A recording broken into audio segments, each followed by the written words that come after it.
Hello ladies and gentle thumbs. We have brought you this presentation as a way to differentiate ourselves from the mundane nature of every other presentation you might see this semester.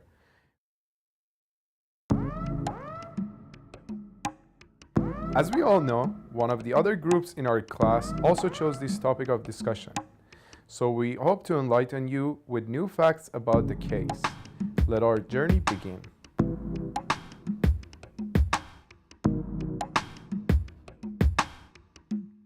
Well, if you must ask, it has nothing to do with our class. Nah, I'm just kidding. It relates a lot to what we have learned this past semester. Repo 105 transactions are related to several materials in Accounting 415. First, they are great examples of how to use FASB standards that set the ground rules and principles of financial accounting in financial reporting. FASB 140 states that the transfer of assets is classified as sale if three criteria are met. First, the transaction is a true sale at law, meaning a valuable consideration is given up for the sale of assets. Second, the buyer has the ability to pledge or exchange transfer of assets to a third party. Third, the seller is considered to surrender control of the assets transferred. However, Lehman Brothers transactions fail to meet all these three criteria.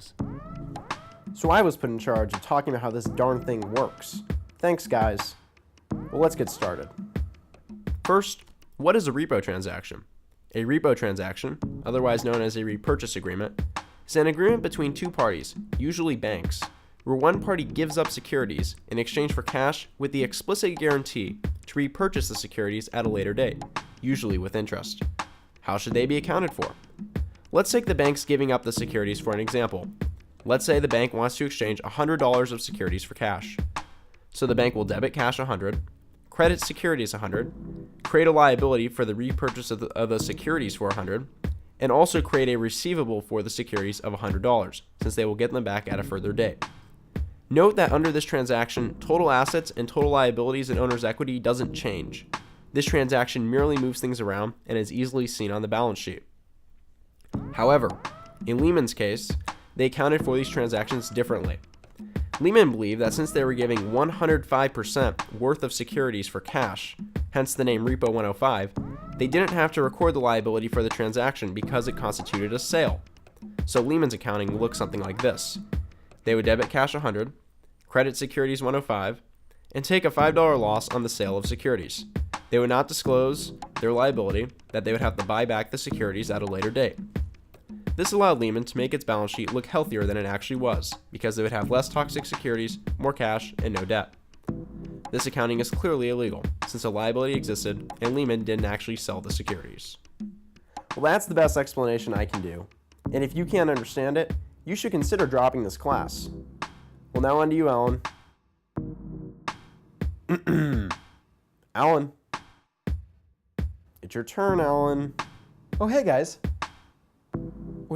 Which am I doing again? Oh, yeah. Do I look good? Is my makeup evenly distributed?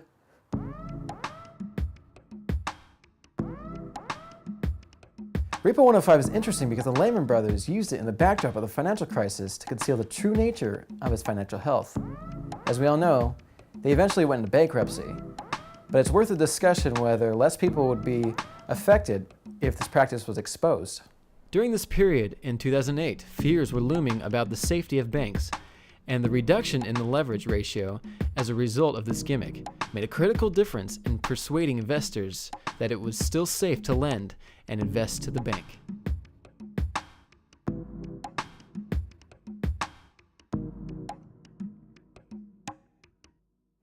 Hey, you guys almost left me out. Oh, I would never work with you guys again.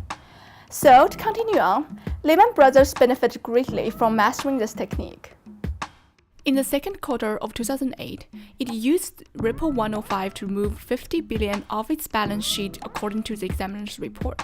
Just before its financial statements were disclosed to the public, deceived investors on the true value of the bank.